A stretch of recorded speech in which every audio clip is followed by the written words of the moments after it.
Don't be squirting water at me. I'm gonna f your girlfriend, pal. Everybody up!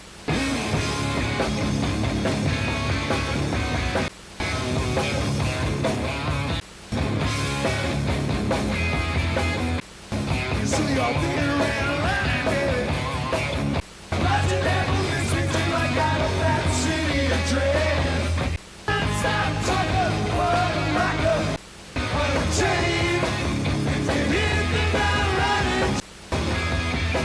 I said, this is my chance to fly. Van Halen always introduced themselves with a massive bang. I mean, these guys had some of the most energetic and amazing live shows back in the late 70s and early 80s. Eddie dominated by shredding so hard it would blow your mind off, and David Lee Roth would be showered with bras and panties anytime he showed off his moves by jumping and spinning like no one else.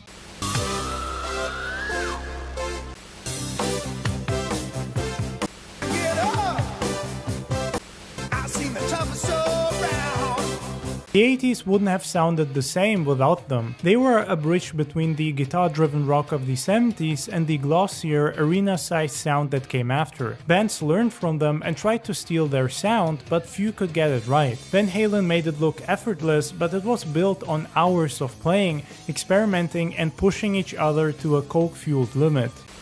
Well, how did you get in such rare form tonight? I'm ready, ready as anybody can be. I'm ready for you. I hope you're ready for me.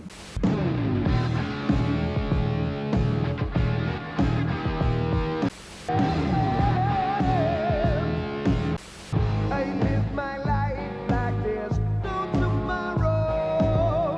Hi. Take the television. Place it against your body. Feel the sound of my voice. I'm Diamond David Lee Roth, here at the US Festival in San Bernardino, California, from Van Halen. Hi, I'm Mark Goodman, and you're watching MTV Music Television. All day, all night, all video music. Van Halen is the perfect example of what a glam band should look and sound like. They had all the colorful outfits and an over-the-top presence, but at least at their peak, their music never suffered because of it. I mean, the whole shredding trend in the 80s, with almost every hair metal song requiring a solo, was pretty much started by Van Halen. Which is of course not to say that they started the glam genre or were the biggest influence on it. That's definitely not the case. But their impact was significant and would last for most of the 80s. Van Halen's Monsters of Rock, the biggest concert event of this year, or any year. Saturday, June 11th, gates open at 11, show at 1 p.m. at JFK Stadium. Starring Van Halen, special guests, the Scorpions. Also starring Dokken, Metallica, and Kingdom Come. Tickets now at Ticketron, all authorized Electric Factory agencies, or charge by phone. Produced by Electric Factory Concerts. Van Halen's Monsters of Rock. Eddie Van Halen was a master of the guitar, a legend, and his skills were honestly insane. You can hear and see the clear influence that Hendrix had on him, even if Eddie liked to badmouth every other guitarist for some reason, including Hendrix. Which is something I never understood, because to me, without Jimi Hendrix there would be no Van Halen or even heavy rock in general.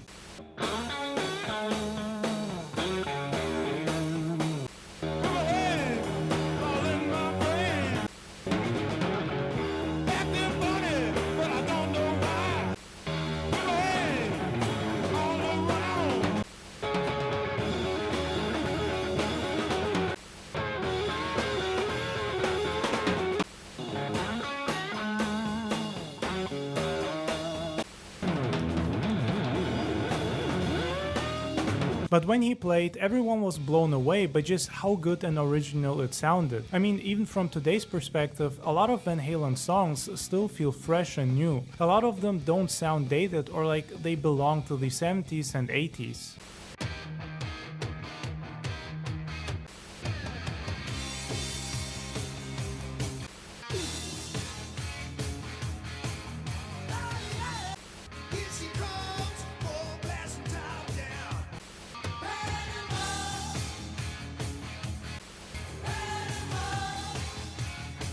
But then there was also David Lee Roth, who made sure nothing about them felt ordinary. The guy was a beast, and while Eddie gave the band the instrumental sound, David had the charisma, stage presence, and voice. Honestly, think about it, would the band ever have gotten as big and iconic if David hadn't been so wild, fun, and charismatic? Anytime he was on stage, he knew exactly what to do and how to keep the crowd entertained. But even in interviews, he always seemed like the most hilarious person in the room. Well, what it is with the private compound is not so much that we build walls to keep people out, but that when people get inside walls, they feel more comfortable. And then you play like a little gig at the door and everybody gets to come in, you know, and you're inside someplace as opposed to merely under the stars with your sleeping bag, you know. Although there will be a few people under the stars after tonight. That's a whole nother interview, baby.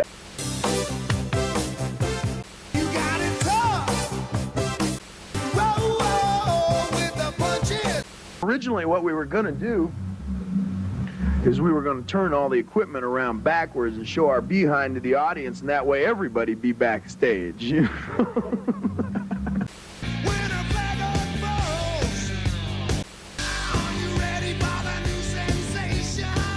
You know, we do spend a tremendous amount of our money immediately after these shows, and I'm not talking about frivolous or decadent things like cars or boats. I make jokes, but in all seriousness, a tremendous amount of our money is spent immediately after the show. On what? Be serious, Bubba. Women, man!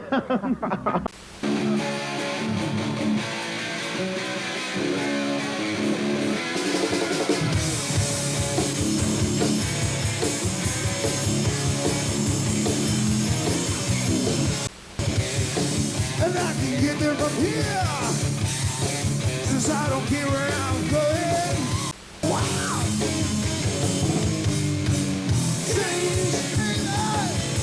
Sing the same. Personally, I don't mind the Van Hagar era. I think Sammy was an amazing musician, and he has a bunch of his own songs that are bangers in my opinion. One foot on the brake and one on the gas. Right me up for 125. I can't drive 55. Great Scott!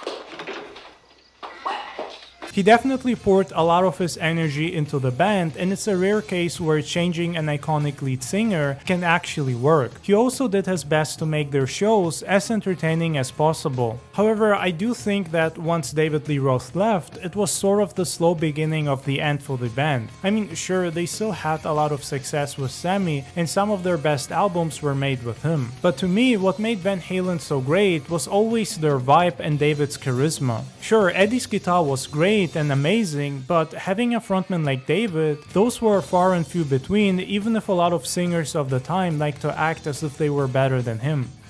I think now's a good time on New Year's to decide whether you're going to be a hot dog or a little weenie. You can put on some Wagner or some Black Sabbath.